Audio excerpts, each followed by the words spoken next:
Hello, and welcome to Billy Bob's Punk and Ska Album of the Month. For the month of December, I chose to feature the album Looooking Goooood by Hoodlum Empire. If you've never heard of this album, I am not surprised. It was released in '94, and the band soon after broke up when the lead singer disappeared. It was one of my favorite ska albums growing up. I don't know how I came across a copy. Well, I do know how I came across a copy in St. James back in the fucking 90s, but it was one of my pinnacle ska albums. I fucking love this goddamn album. Phenomenal. Phenomenal. Took me a while to figure out what happened to the band, right? There was very little information on the internet, but I did track down the bass player who went on to be in a myriad of other bands, including Skanking Pickle and Kowloon Walled City. But I managed to get a hold of Ian Miller, and we discussed all of his projects, which we're about to jump into right now. Please make sure to like and subscribe and click the bell, comment, and all that other fucking bullshit, because I guess it helps my channel out. But we're gonna fucking jump right into that shit now. Enjoy.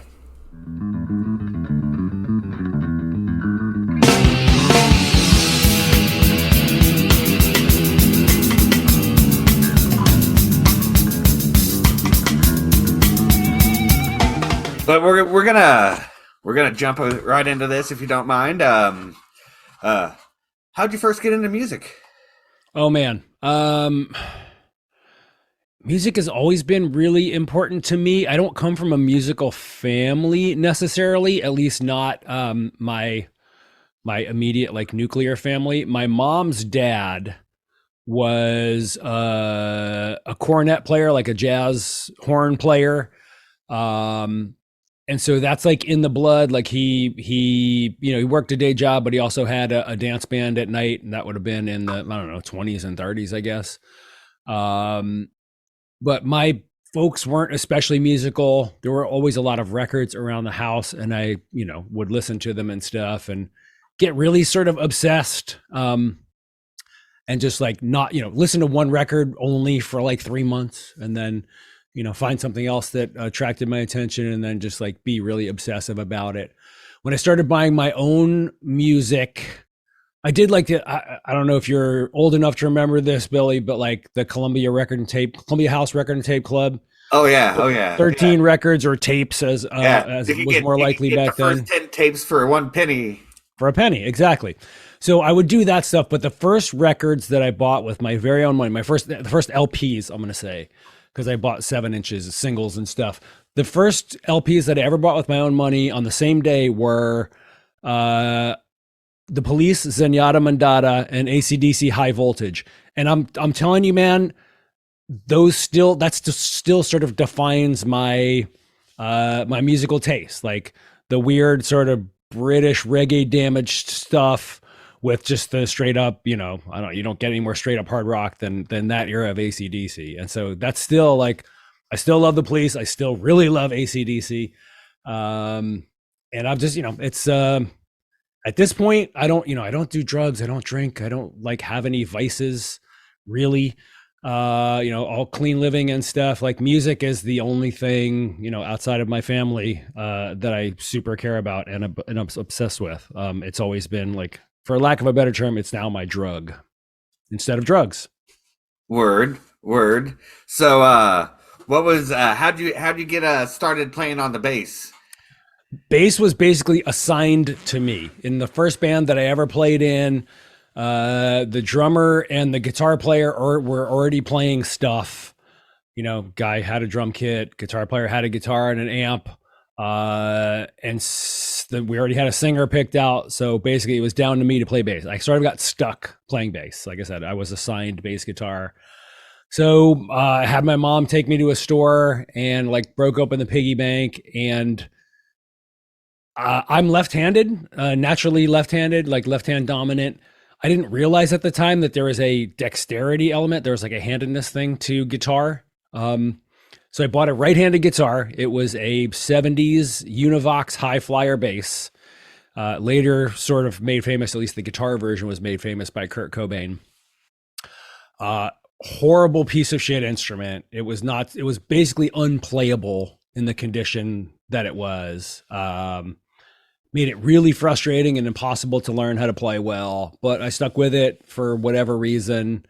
And I think the big breakthrough for me came when I got turned on to Iron Maiden. I bought Number of the Beast, the Iron Maiden album, a picture disc actually that I still have. And I don't know if you're familiar with that band or that record, but Invaders is the first song on side A. And Steve Harris is just fucking going off. Like he's carrying the whole melody and stuff in that intro. And I was like, it blew my mind. I did not know what it was. I didn't know enough about music to be able to identify that as bass guitar. But I was like, whatever that is, I want to do that. Turns out it was bass. I already had it. And so I sort of doubled down on that, and that started, my obsession with like learning other people's bass lines that I still do just about every day. Word. So you played the strings set up backwards and everything? Is that... No, I played regular right-handed. So I just used the wrong hands. Like, I don't, for bass, it barely matters, right? Like, what would normally have been my picking hand ended up being my fretting hand, and vice versa. So no, I didn't do the flip around like Jimi Hendrix thing or anything. I just played it like normal, like a normal righty. And in a lot of ways, I'm glad I did, because, I think left-handed guitars comprise less than 5% of like all instrument production. So I would have, it would be very slim pickings for me if I played lefty. So in a lot of ways, I'm glad I played righty. And I think it probably influenced my playing a little bit. I probably move around. I'm a little more dexterous on the fretboard than it would be otherwise, because that's my dominant hand, fretting the notes. That's a little mind blowing. That's a little mind blowing. You're left-handed, but you play as a righty. As a righty. Yeah. And it does make sense, because when you're playing the keyboards, this would be the dominant hand to yeah. That makes perfect sense. Right on. Well, that's awesome. That's awesome. So what was the name of that band? Was it Red Army? Was that your first band? Oh gosh, no. This was like my middle school band. I think we never played a show, never recorded anything, so it barely matters. But I think I was lobbying for the name Gremlin, which is terrible. I don't know how I came up with it, but like I had logos designed for it and everything. But no, we never played a show or anything. The first band that I was in that ever did anything, that recorded or played any shows, was called Multiple Stab Wounds. And we were a very Metallica influenced, Misfits, Celtic Frost, like, I don't know, thrash metal and skate punk mixed in there. That was the first band, that I would call a real band that I was ever in. So like a hardcore crossover type of thing. Yeah, and that was a thing that was happening back in the mid and then late 80s, like the whole crossover thing. Like we hadn't heard Corrosion of Conformity or anything yet, but we were just obsessed with Metallica and the Misfits a little bit later, more than anything else. Word. Where are my priorities? When the fuck again? I thought I'd cut my own path. I'm so easily misled. So, tell me about that Red Army, because I came across that. It took me a minute to find it initially. It was the first thing that is listed, because a lot of this information I got from your Discogs, because... And like I said, sometimes it's just hard to find information. So a lot of the information I'm drawing is from that Discogs, and then I do further research on from that. But it says Red Army was your first release with the Misspent Youth EP, which I finally found earlier today, and I rocked that. That was pretty awesome. Tell me a bit about that one. Thank you. Red Army was a weird band. So I went to school. I grew up in the Northeast, like north of New York City, and ended up going to college in Louisiana, in New Orleans. And I was super into the New York hardcore thing that was going on then, like the early Revelation stuff. So like Youth of Today, Gorilla Biscuits, Warzone, Sick of It All. Those bands were super, super important to me. And that's what I wanted to play, but I couldn't find anybody else who wanted to do that kind of stuff. It was still pretty niche back then. And so we ended up doing sort of a, I don't know, a hardcore punk, melodic punk kind of band. So it was a buddy of mine from college, and then no, two friends from college, the guitar player and the drummer. And then we like cycled through singers like crazy. Like we had like 5 different singers over the span of like the year and a half that this band existed. So we played a few shows.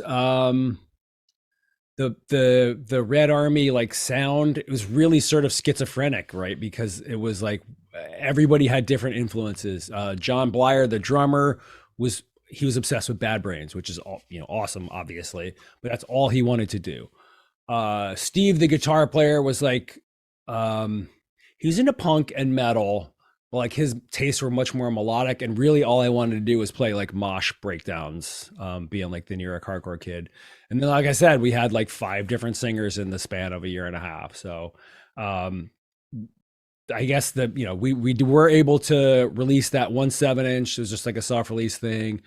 And probably the coolest thing we ever got to do was we supported Fugazi at a show at Storyville in New Orleans, and that would have been 89 or 90. So if you look in the Fugazi archives on Discord, you will find that show. I mean, I've listened to it many, many times. Fugazi are absolutely one of my favorite bands of all time.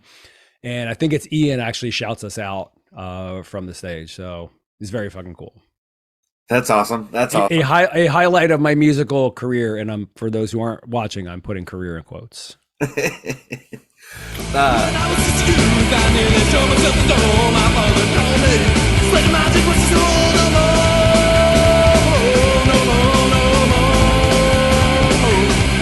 So, tell me about All You Can Eat. Was that your next project that you were in?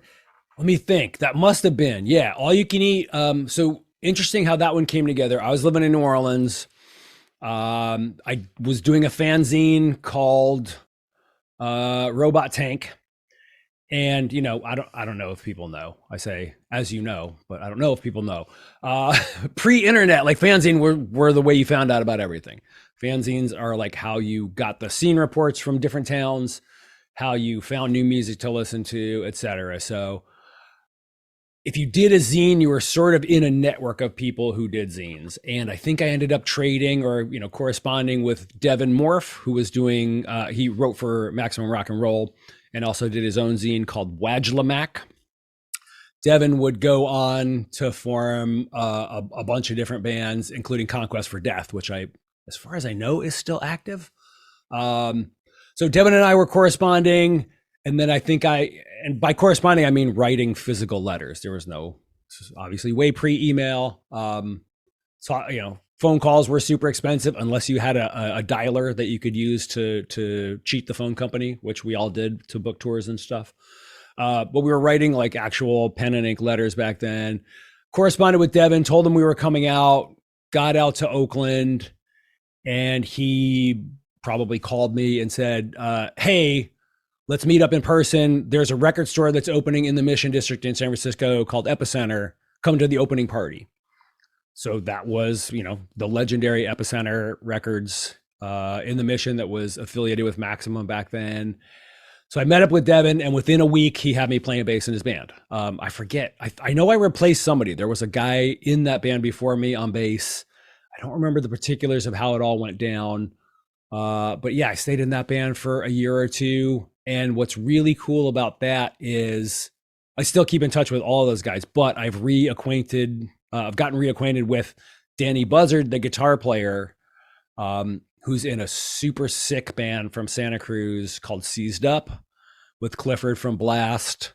And we've gotten to play a couple shows together, which is absolutely fantastic. I love Seized Up. I love Blast. And so just like, getting to cross paths with Danny again has been super awesome. But yeah, I've still talked to Devin on occasion, and I don't think I talked to Greg, the drummer, in a minute. But as far as I know, he's still out there doing music. Awesome.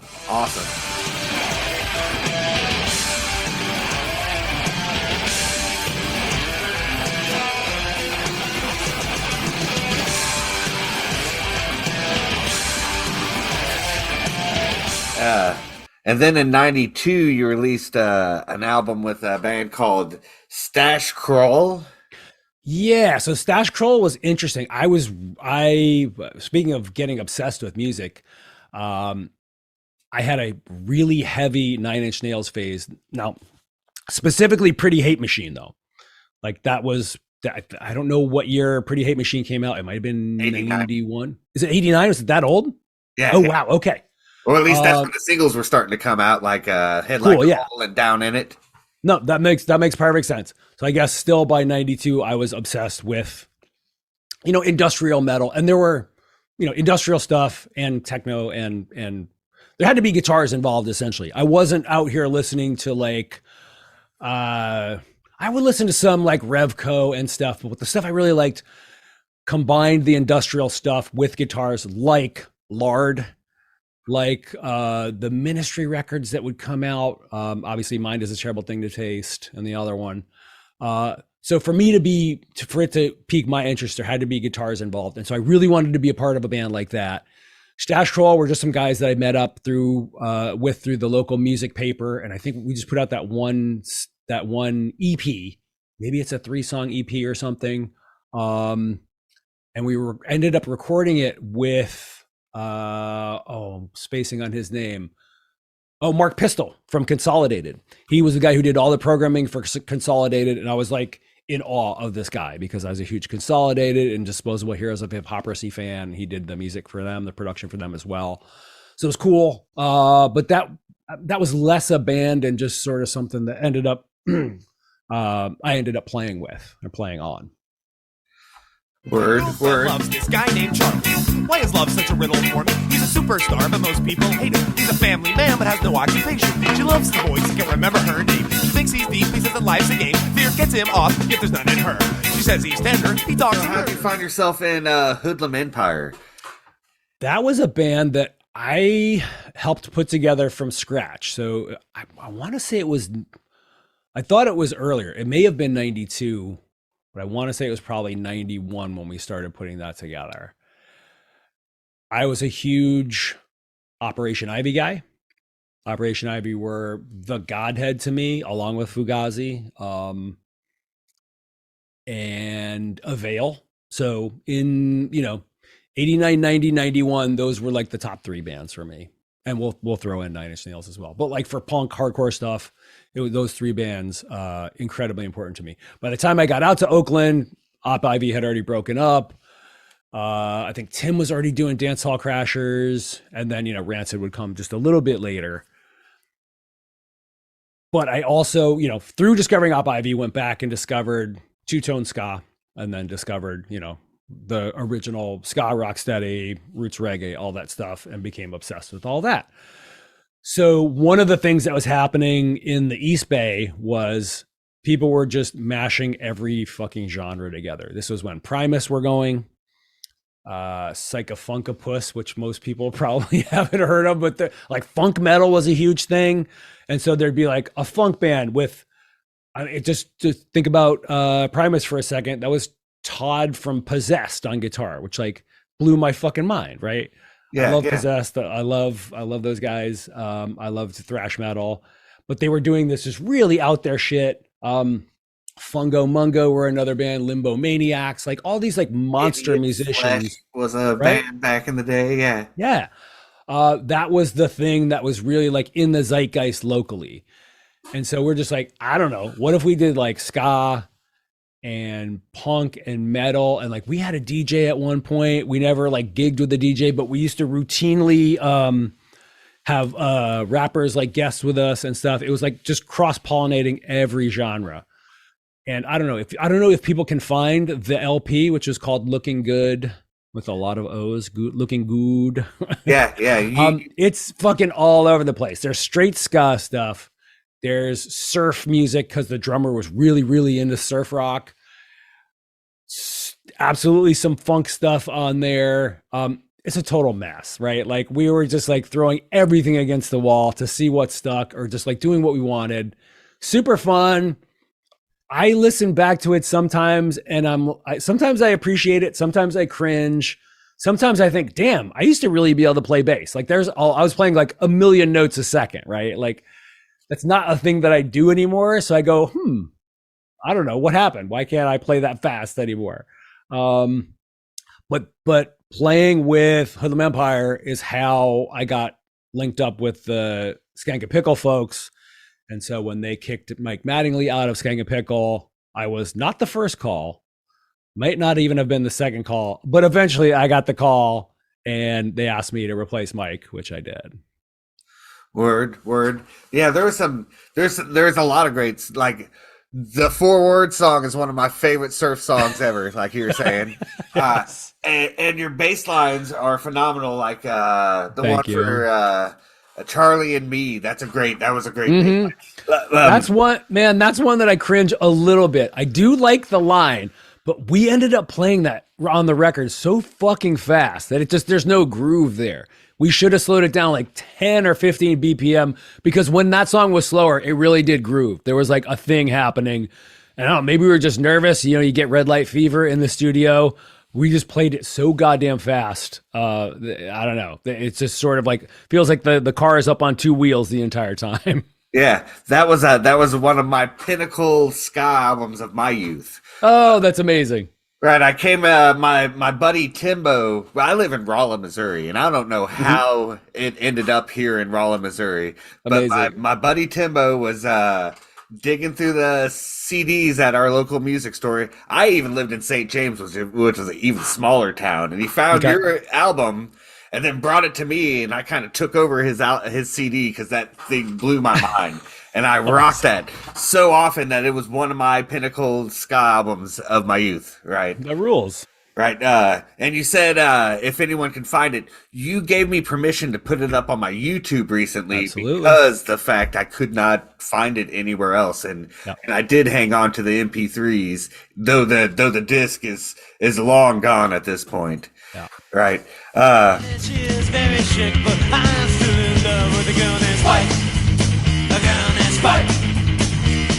And I'm still in love with a girl named Spike. And I'm still in love with a girl named Spike. A girl named Spike. So then you after Hoodlum Empire met its demise, you ended up in Skanking Pickle. For two of their greatest albums, in my opinion.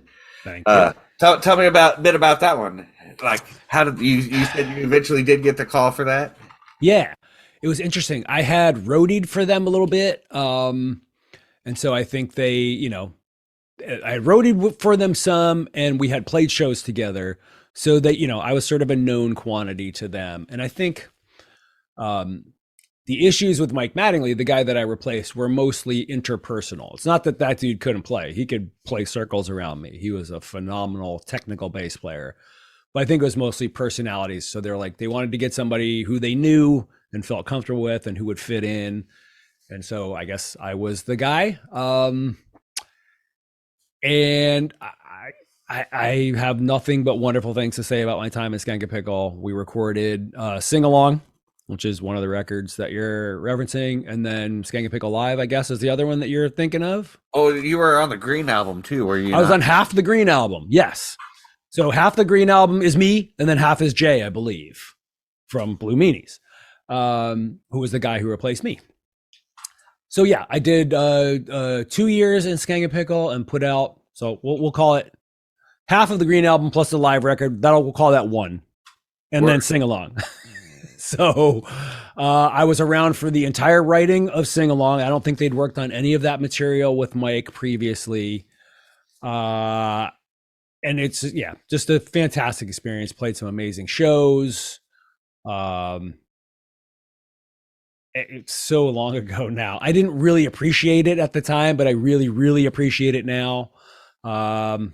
I was Mike Park's roommate on the road. He's to this day like one of my favorite people. What else can I tell you about it? Yeah, I don't know. It was just great. It was a great experience. Unfortunately, my heart kind of wasn't really like, I was kind of over the ska thing, honestly, by like 94, 95, whenever I left. And that's really like, that's the reason. My heart just wasn't in the ska thing anymore, and I wanted to play hardcore again. And so I didn't feel like I could do both, so I bowed out of Skanking Pickle and went on to form Redemption 87 with some friends. Yeah, I was about to. That's what you moved on to next. Redemption I'm 87. giving you all these perfect segues, Billy. I hope you appreciate this. Oh yeah, I do. It's phenomenal. It is phenomenal.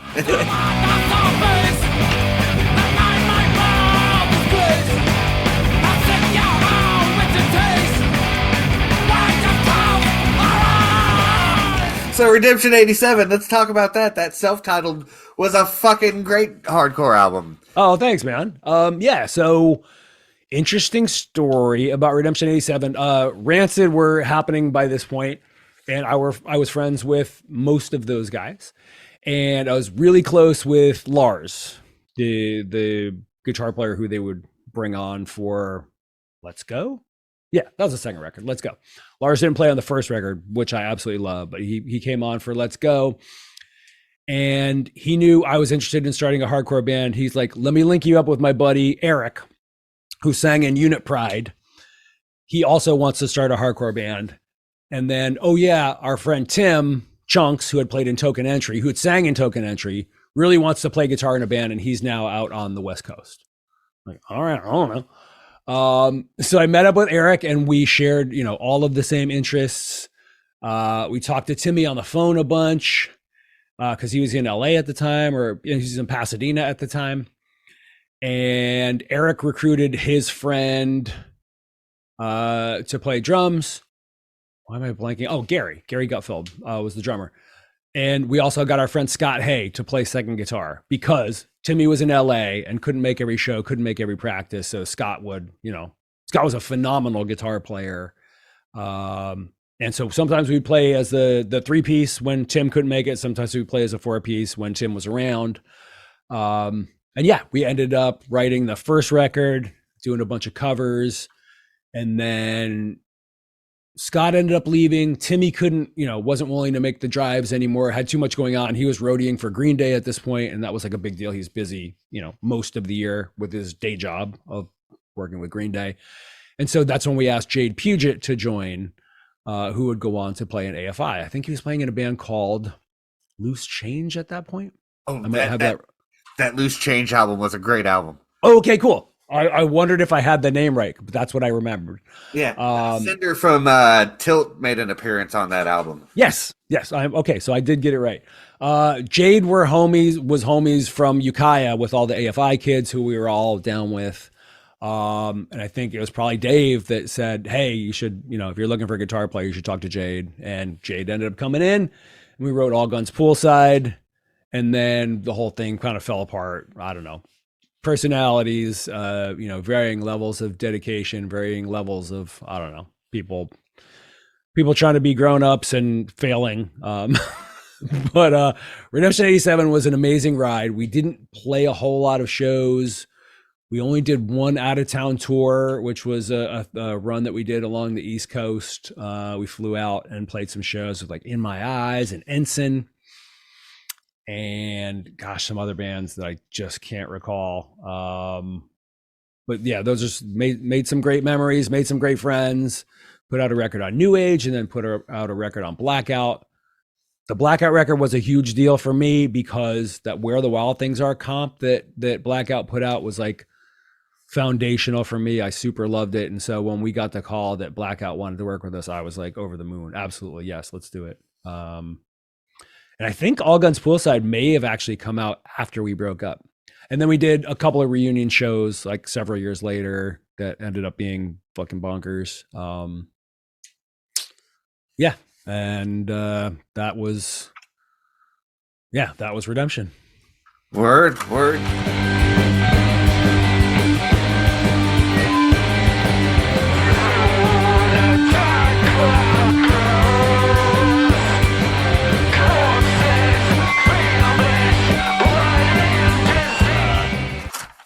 Then there seems to be a gap between Redemption and Lord Godbird. Oh yeah, no, there's definitely a gap. I think the gap was me like looking at my life and deciding that I can't do this forever. I was like, man, you can't, you can't be a scumbag punk rocker, forever. I was married, no kids, but like I had a partner. And I was like, I can't do this to her. I can't like be on tour 6 months out of the year and, not pull my weight and stuff. So I was like, I need to buckle down and get a career. Like I need to be a serious,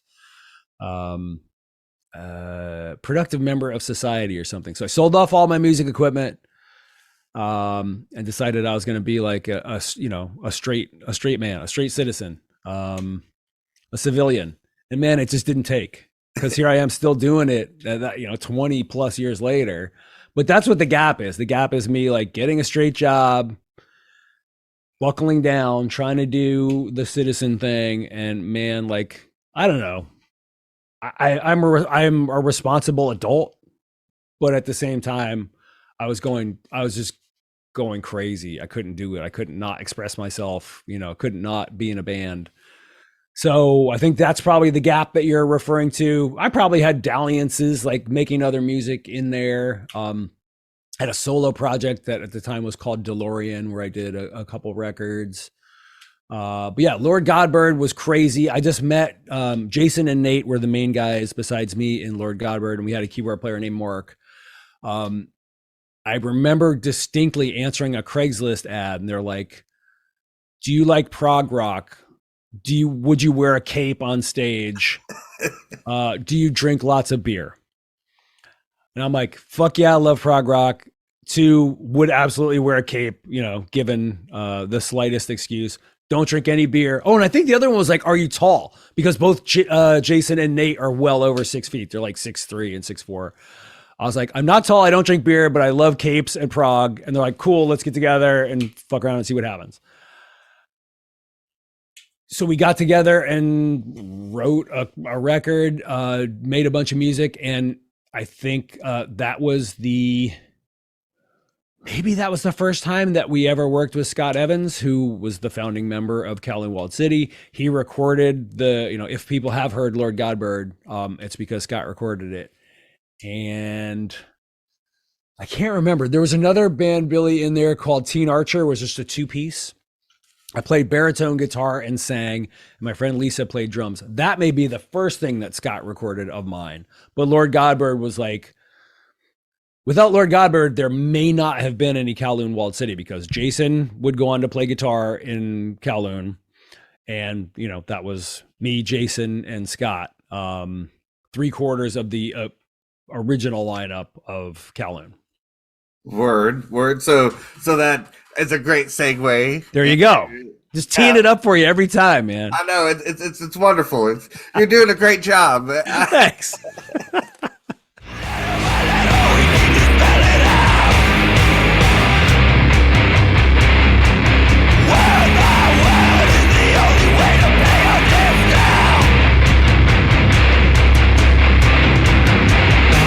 So let's talk about Kowloon Walled City. We now know how it formed. Yeah. Right. I love the intricate textures that you bring about with that band. It is quite different from Lord Godbird, in the sense that not as psychedelic. Like Lord Godbird was interesting because it's like long psychedelic. Really dirty garage like. Yeah. Right. Absolutely. Yes. Fun stuff. But your the Kowloon Walled City is just very textural, and dissonant, and the chord structures, the way you go about it, like completely different. How did I know how it came about now. Right. So I can give a little more context for how it came together. Scott was trying to start a band. Scott is a bass player by trade. Like that's all he had ever done in bands. So he was going to play bass, and he met a dude, Jeff Fagundes, who's a drummer, and they were like auditioning guitar players and singers, and they couldn't find anybody who fit the bill just right. So Scott's like, fuck it, I'm going to have to play guitar and sing, which means I need a bass player. Scott and I were already corresponding. We had met also via Craigslist. Obviously, we were already in contact because he recorded Lord Godbird, but I think we originally met through one of us posted a Craigslist ad. and we met up and we were like, well, this is cool. We all have the same interests, but we both play bass. That's obviously not going to work. We're not going to do like a Ned's Atomic Dustbin band where with 2 bass players, or like Dianoga or something. That's not where our heads were at. What's that? Butt trumpet. Yeah, exactly. Bands with 2 bass players. I think that's just all of them. That's those 3. Poniel has 2 bass players. Oh shit, I'm not familiar with them. Oh, awesome. I'll hook you up later. Please, yeah. So yeah, Scott's like, I'm gonna switch over to guitar, and I guess I'll sing. I don't know. He had never sang, and had never played guitar in a band like in any serious way. But the blueprint, Scott's vision for Kowloon early on was, we are always going to be the same thing. We are never going to change. We are not going to evolve. It's always going to be. And his, I hope I'm not misquoting him here. His like sort of triumvirate was Shallow, North Dakota, from the Canadian band, Godflesh, and man, Scott, spiritually help me out. Man, I can't remember, but those 2 for sure were like the 2 big influences. Oh, Unsane, of course. So, and you know, he just wanted it to always, you know, be like an AC/DC thing where you never evolve, you never change, you always just play the same thing. And I don't know why he had that in his mind, but like obviously that hasn't happened, because if you go back and listen to Turk Street, which was originally our demo that Scott recorded in our practice space that became like our debut EP, and you listen to this stuff now, it's wildly different. Obviously we've turned over half the lineup. When we brought John Howell on, Jason Pace moved away to Seattle. We asked John Howell, who was playing in a band called Tygon, to replace him. And that completely like rewrote the DNA of the band. Like John is a really amazing, talented, fucked up, weird guitar player. And it was never going to be the same, because Jason is, you know, was just more of a bulldozer, and John is like more of a, I don't know, what's not a bulldozer. He's like an aerator or something. I don't know, a different machine. So it's changed a lot. It's evolved a lot. I'm always fighting with Scott trying to add melody and stuff. John's always trying to like add more notes into stuff, and Scott's like, no, fewer notes. And the final lineup change was when our drummer Jeff Fagundis moved away. We asked Dan Snedden, who until recently played in Early Graves, to join. Yeah. And so that's the lineup on the most recent record. Word, which Piecework, which was great album. Great album. I really dug that one. I think that one is my favorite thus far of your releases with that band, that project. Thank you. That's great to hear. Word.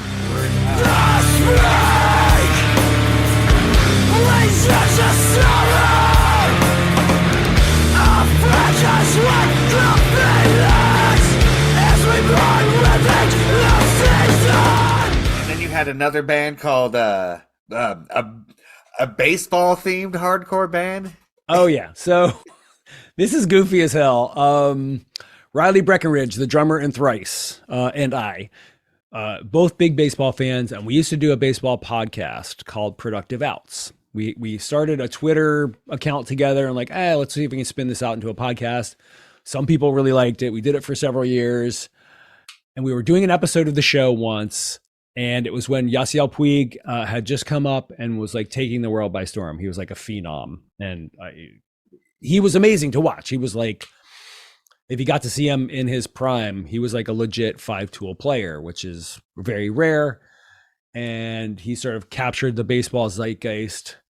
And since Riley and I are both like heavy music guys, we were doing the show, and Riley said Puig Destroyer, like making reference to Pig Destroyer. I laughed a lot.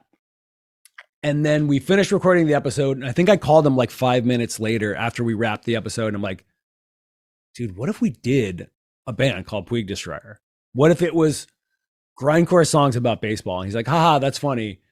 And then literally a week later, we had a 4 or 6 song 7-inch up on Bandcamp. So we enlisted John Howell from Kowloon to play guitar.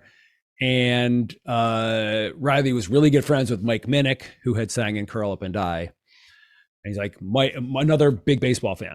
He's like, Mike, do you want to sing for this band? He's like, hell yes. So yeah, we wrote a bunch of songs, recorded the thing. Like Scott recorded it for us in his little studio here in Oakland. And literally 7 days from concept to having that shit up on Bandcamp for people to listen to. Very proud of that. I'm not saying it was good, but I'm very proud that we fucking pulled that thing off in a week. So we did a couple more records. We did a full length with No Sleep Records. We did another EP called Wait for Spring. And we had so much fun doing that. We're kind of, the baseball joke has kind of run its course. Like, it's not really that funny anymore. How many fucking grindcore songs can you write about baseball? What if we did a real band that was the same style of music, same personnel, but it was like serious instead of goofy? And everybody was down. And so that's how Less Art came about. So Less Art is the 4 dudes from Puig Destroyer plus Ed Breckenridge, who plays bass in Thrice normally, came out. He'd been wanting to play guitar in a project forever. And so we brought him in and we wrote that record. Strangled Night in 2017. Thank you. Put out put out that record and played a handful of shows since then. But then, man, we have designs. We intend to do more. But with the Thrice guys being as busy as they are, with us all living in different cities, with the pandemic, like all that stuff has just thrown monkey wrench after monkey wrench into the gears of us trying to do some stuff. We do have an entire album's plus worth of stuff written. Whether or not it ever ends up happening, God only knows. I hope so. I'm still holding out hope. But none of it's baseball themed.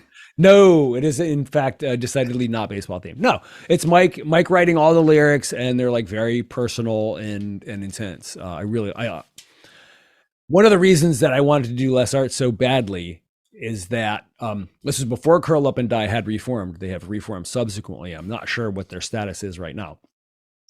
But I was like, Mike needs to be fronting a band. He's one of my favorite singers, one of my favorite front people. Like, I want people to experience what it's like to see Mike on stage. He's so fucking intense. I was like, we got to start a band just for that, if for nothing else. So here we are. Word.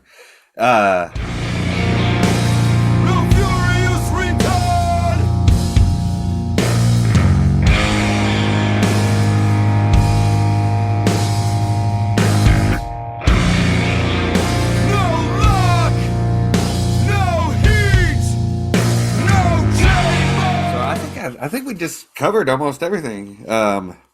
Piecework. I was wanting to get into Piecework a little bit more. Because, we can definitely do that. Because that's your latest release. And my favorite Walled City, Kowloon. I've had a long day. And I apologize. It's not entirely your fault. It's a terrible band name. Like, a good band name should be memorable. It should roll right off the tongue. You should be able to yell it to somebody at a crowded bar, like across the bar when it's loud, and they should be able to know what you're talking about. Our name fails on every metric. Like, it's just a shitty band name. So it's not all on you. But I share responsibility. But Piecework, that's a great release. Tell me a bit about that one. I'm thrilled with how it came out. I think it's the best thing that we've done. And Scott is basically responsible for all of the lyrical content, but I do know a lot about that record is about his family in Appalachia. So he grew up on Long Island, but his mom's family is from the Deep South, Kentucky and environs. And a lot of it, is about just the struggles that working class folks go through in this country every day. And it's very intense. It's somewhat autobiographical. It's about his grandparents, a lot of it, and how his mom grew up like dirt poor in Appalachia. And so that's very intense. And I think it's great. I'm proud of what we achieved, and Scott records has always recorded everything that we've done. And it's very live. Like, we're not a band where we're not replacing stuff. We're not, putting things on a grid. And I don't know, doing drum replacements and samples and stuff like that. It's very organic. I like to think that comes across on the records is like what we played in the room is what you end up hearing. And I think a lot of that is a credit to Scott and his production. There's just, you know, a lot of ambience, a lot of noise. It's not pristine. It's grimy a little bit. It's clean but grimy. I don't mean grimy like in a ton of distortion kind of way, but it's not pristine where everything's been cleaned up and produced within an inch of its life. It's very much what you hear is what we played, which I'm very proud of. Word. And a great album. Great album.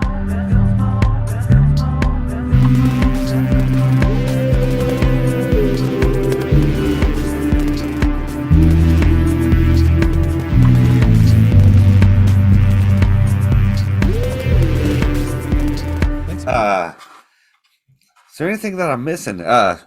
Musically, I mean, I do have an occasional solo thing called Interesting Times Gang. That was my pandemic project. I have a little home studio. If you're looking at it, if you're watching the YouTube thing right now, it's kind of a mess because I'm reorganizing everything. But during the pandemic, I came out here a lot and just like made a bunch of loops and played and constructed a bunch of songs. And I don't know, it was like 6 Interesting Time Gang record or something, like a couple of ambient things, a couple of pop records, and then just like a couple of records of like beats and breaks and stuff. So I don't know. If you're curious, that's all on Spotify and Bandcamp if you want to check it out. We're on streaming services and Bandcamp.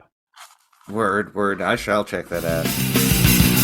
Problem 1, your brain is numb from your mindless, monotonous job. Get drunk and Problem 2, you're in the lunchroom and can't relate to your co-worker's off. Get drunk and Problem 3, your bag is late from listening or sitting all day. Get drunk and Problem 4, having trouble once more cause I can't getting drunk at work.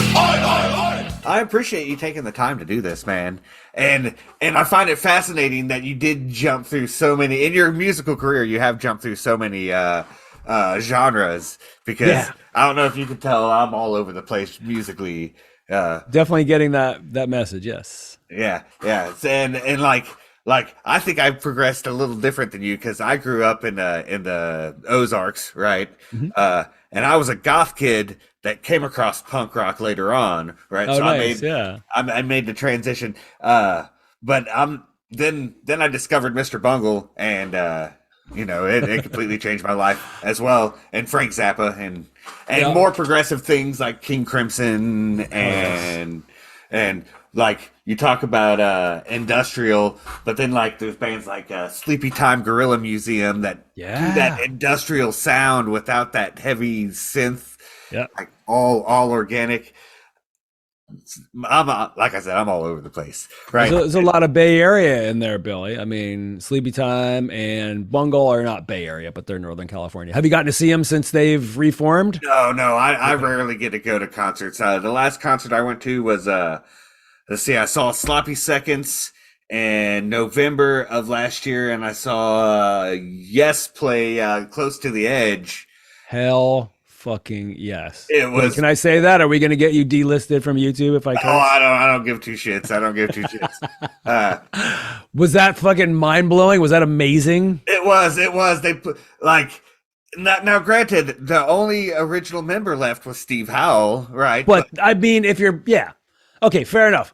But if you're watching Close to the Edge, I don't want to say it's mostly about Steve Howell, but it's a lot about Steve Howell. Nobody else. I mean, you can't replace that dude. The Trevor Rabin records are cool and weird, but they're not the same. Yeah. But it was mind blowing seeing them play it live, because they did it so fucking perfect. So fucking perfect. Like, you can't believe that somebody could pull off a Rick Wakeman solo, but there it was. Yeah. Somebody doing it perfect. Hell yes. And that wasn't Bill Buford up there, but fucking the fuck if it didn't sound like him, Amazing. I kind of feel that way about getting a chance to see King Crimson, like, I don't know, 6 or 8 years ago when they came. We come through San Francisco a bunch of times. But we did a band field trip. Like, all 4 of us went out to see Crimson, and it was incredible. Tony Levin, absolute god of bass. Oh yeah. Incredible. Yeah. Discipline is my pinnacle fucking prog albums right there. I think if I got to pick one, I'm gonna probably go Red, but I don't know. I could be swayed. Starless. I mean, they're also Starless is fucking my good, second dude. favorite. I'm a big fan of half of the songs on Lizard, but the other half I could throw out, you know. Yeah, I'm with you, man. But yeah. So it's awesome finding somebody that has knows as much about all the different genres as you know. I mean, and I've never like been in a hip hop act or anything like that, but we didn't even discuss like any rap or soul or funk or anything. I love all that shit, just as much, if not more, than all the rock stuff. But I don't play it. I used to be in a New Orleans funk band. That was more of like a hired gun gig, but yeah, I played in a band called Hot Links, and we would do all like New Orleans R&B and stuff. Tons of Meters songs, Neville's, Dr. John, stuff like that. Like I fucking love all this stuff. So you're all over the slap bass too, then, huh?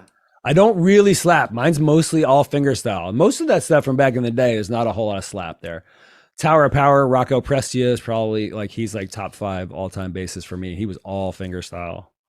I still aspire. I'm still working on like 30 years after starting to try and learn some of that Rocco stuff. I'm still trying to master it, man. It's just, he was not human. He was an alien. Word. I just recently decided I was going to pick up the bass. I did awesome. I did play bass for around 9 months for a punk band back in 2005. We released one album with me on bass. Cool. So if you hear my intros to my episodes, that's just a clip of me playing bass for that band. Oh, sick. So you're retaking it up, though. So yeah, I'm actually going to take it seriously because I didn't consider myself a bass player before. I considered myself a guitar player. I mean, if you're playing bass in a punk band, how serious is it? It's you can kind of phone it in. You can. Not saying that everybody does, but you can do that. But I'm going with I just put down a down payment on a 6-string because whoa, intense. Yeah, because I need them extra strings, and I'm thinking I'm gonna get rid of that low B and bring it all up and tune it kind of like a baritone guitar, where I can do my chord structures, but still have them low bass tones, Yep. And I love that tapping stuff. I've been playing a lot of the tapping. Cool. Right. So I'm hoping it'll transfer well, considering the tapping book that I learned how to play on my guitar with was from Gene Bowden from Nuclear Rabbit. Oh my God. Okay, so just a little more background for you. When I was going through all of those, funk metal bands like from the Bay in the early 90s, Nuclear Rabbit were one of the biggest ones. I don't feel like I'm surprised that like folks outside the Bay Area even know who he is. Like, did you learn of him like through like YouTube stuff or what? So I discovered, I was just talking to Chaz from Blue Meanies the other day. Yeah. I discovered the Nuclear Rabbit because the Blue Meanies wanted to have Pave the World reissued, and the guy that reissued it like made a deal with a bunch of other bands that he was going to put CDs out and just crammed them all at the end of a Blue Meanies album. So there's a copy of Pave the World that has this jukebox radio raid at the end that has like 4 Nuclear Rabbit tracks on it, as well as that's fucking bizarre, as well as some Suicide Machines. I think some Pie Tasters are on there. It's like, oh my God, what the hell's going on? But that's how I discovered them, is I picked up a Blue Meanies album and it had some Nuclear Rabbit, and I'm like, what the fuck is this? Oh my God. Yeah. Those dudes were absolute beasts. Like they're from like the North Bay. So north of here, kind of getting up to where Bungle are from. And they were just like, those dudes were, I talk about Rocco Prestia being an alien. Those dudes are from another planet. They would come, like we would play shows we would like support them. So a typical show at the Omni, which was the big venue in Oakland back then, it'd be like 8 or 10 bands all day. So it'd be an all day like funk fest thing. Deftones would play first. Literally, they would open the show. Hoodlum Empire would be second. Like, I don't know, a bunch more bands, and then Nuclear Rabbit, and then like somebody like Fungo Mungo or Limbo Maniacs would headline. So like 8 or 10 bands all day long. But Nuclear Rabbit would come down and just blow the fucking lid off of everybody's mind. Like that dude, that bass player was on a different level. Like we couldn't even comprehend what he was doing And so I'm not surprised that he's become the sort of like cult phenomenon that he has become. He was, even back then, we're talking early 90s. So what is that? Fucking 30 years ago, was already just a technical wizard beyond any of our comprehension. Yep, and then he decided to go the route of extended range basses, Yep. where he would have your 9-string Oh yeah. basses, and like one of his most viral videos is just him playing Mario. Oh yeah. on this. I literally remember, I was like, who the fuck is this? I remember coming across that video. I don't know if somebody sent it to me or it just came up in my, feed or whatever. I was like, oh fuck, that's the Nuclear Rabbit guy. And it's literally that video, the Super Mario Brothers theme. Absolutely insane. What's awesome is I was a big Nuclear Rabbit fan because, in Missouri, we don't come across much crazy shit, especially in the time when the internet was quite young. Yes. But it was around 2005 when I was in playing bass for that punk band. I was down in Springfield, and I was talking to another guy who has extended range basses on MySpace. Mm-hmm. No, I was talking to Gene on MySpace. I was talking to him on MySpace through their fucking thing. And he says, oh, you're from Springfield. That's where I get my basses. And I looked up online, and there was a company called Conklin. That of course. Yeah. Extended range basses was based out of Springfield, Missouri. I had no idea. That's wild. Yeah. I called the dude up. I called Conklin, and I was like, yo, I hear that you guys make extended range basses and all this other stuff. And they're like, yeah, you want to come check out the shop? So me and everyone else hopped in the van and went over there, and the bass that he's actually playing in that video, I actually got to hold that before he ever even got to touch it, because they were still working on it. Unbelievable. Yeah, shop. But now Conklins are they're everywhere, like the 7 strings and so you can get one at Guitar Center. It's perfectly normal. It's not a freaky thing like it used to be. A 9-string, forget about it. Nobody had ever heard of that back then. So yeah. But it was crazy how things just was man, I've had a crazy day. But so yeah, that was kind of mind blowing that I got to hold that bass, and then later on see that video go viral, and it's like, man, I got to hold that thing before he even got to touch it. But it didn't have strings on it yet, Right. Right. I would not know what to do if you handed me a 9-string bass. That's way too many strings. I basically need 2 strings. The other 7, I take them or leave them. I don't know. No. I played my 7-string. I almost want an 8-string. They have an 8-string at the pawn shop, but I think I'm gonna go with the way the bass. I'm gonna pick the bass back up because awesome. Because why not? It's been if you can show up on time, not be a jerk, and play, keep decent time, you will always have a job as a bass player. So I'm gonna hop off here. Yeah, man. I got a couple finishing touches around the house I got to do because I got to go back to work tomorrow. I'm a postal worker, and it's that time of year where I don't have any time. Thank you for your service, man. I mean that seriously. Yeah, it's y'all are doing the Lord's work. Yeah, especially since Amazon has taken over, and now there's this new Temu thing that's not any better.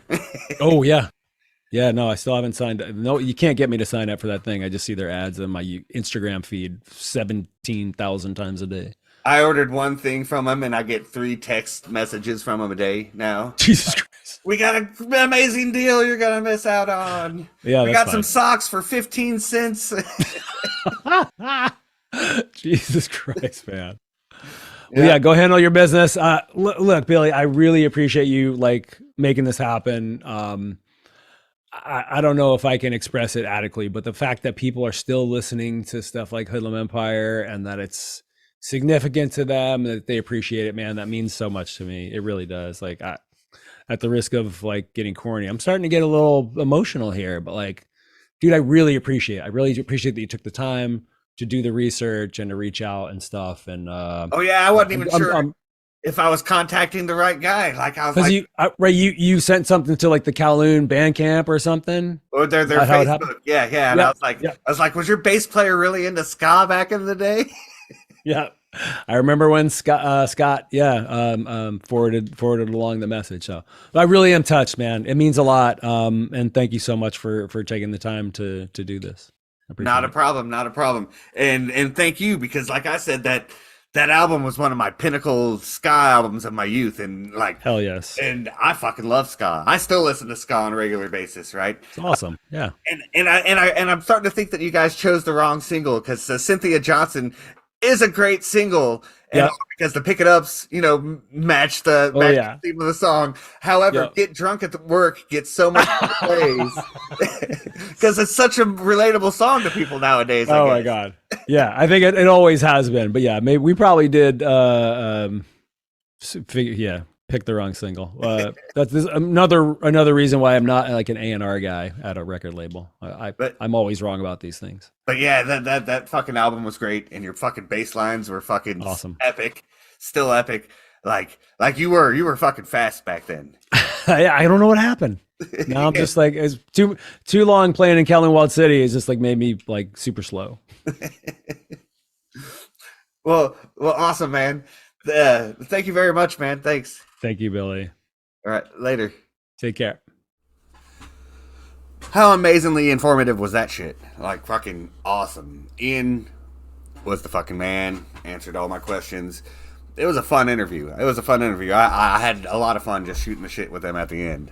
That's why I even included it in. I usually edit all that stuff out, but I left it in there because I did have fun talking about, the various things that we talked about. But yeah, so make sure to check out his new Kowloon Walled City album, Piecework, along with the less art and his interesting Times Gang solo stuff that he has up on Bandcamp. But I hope you enjoyed, and I'll see you next month.